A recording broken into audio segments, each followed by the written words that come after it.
O volume de água existente no planeta Terra é praticamente constante e suficiente para suprir todas e quaisquer necessidades que venham a ocorrer. Entretanto, o maior volume de água doce que pode ser utilizado pelo homem encontra-se armazenado nos reservatórios subterrâneos. Abaixo da superfície, onde pisamos, está o solo, que é formado por partículas minerais sólidas. Entre as partículas existem espaços vazios, que são chamados de poros. E toda a camada de solo, comumente chamada de aluvião, é sustentada por imensas camadas rochosas existentes em maiores profundidades. A profundidade dessa camada é bastante variável, podendo estar a apenas alguns metros em alguns locais ou centenas de metros em outros. A água das chuvas, que infiltra através da superfície do solo, desce pelos poros, cujo processo é chamado de percolação. Enquanto percola, parte desta água fica retida nos poros, resultando na umidade do solo. A parte que não é retida desce até a camada rochosa ou até uma camada adensada de argila, ambas impermeáveis à passagem da água. Assim, ao atingir uma destas camadas, a água vem preenchendo os poros do solo de baixo para cima.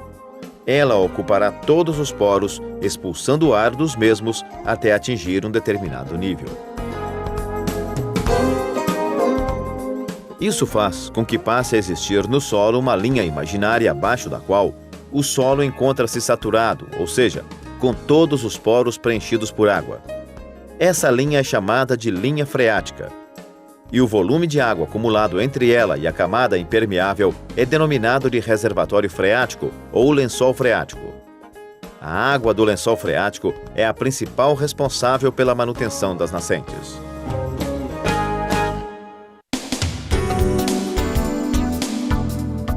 Mas não é somente acima da camada impermeável que existe água. Abaixo dela, ou até mesmo no interior das rochas, estão localizados os maiores reservatórios subterrâneos, que são chamados de reservatórios artesianos ou lençóis artesianos. Com base nos processos de formação da crosta terrestre, as grandes camadas rochosas existentes no interior do subsolo podem pertencer a três grandes classes: as magmáticas ou ígneas, provenientes dos derrames vulcânicos. São rochas bem consistentes e de baixíssima porosidade. Como exemplo destas rochas, temos os granitos e as rochas basálticas. Já as sedimentares são rochas formadas a partir de deposição de outras rochas decompostas ou fraturadas. Por isso, elas são mais porosas e permitem a acumulação de grandes volumes de água em seu interior. Como exemplos, temos os arenitos, as rochas calcárias e as fosfáticas. As metamórficas são a terceira classe de rochas, que se formam a partir de modificações de outras rochas. Poderão apresentar porosidade considerável e, por isso, podem acumular grande volume de água em seu interior. Como exemplo, temos os gnáisses, os quartzitos, as ardósias, os mármores, entre outros.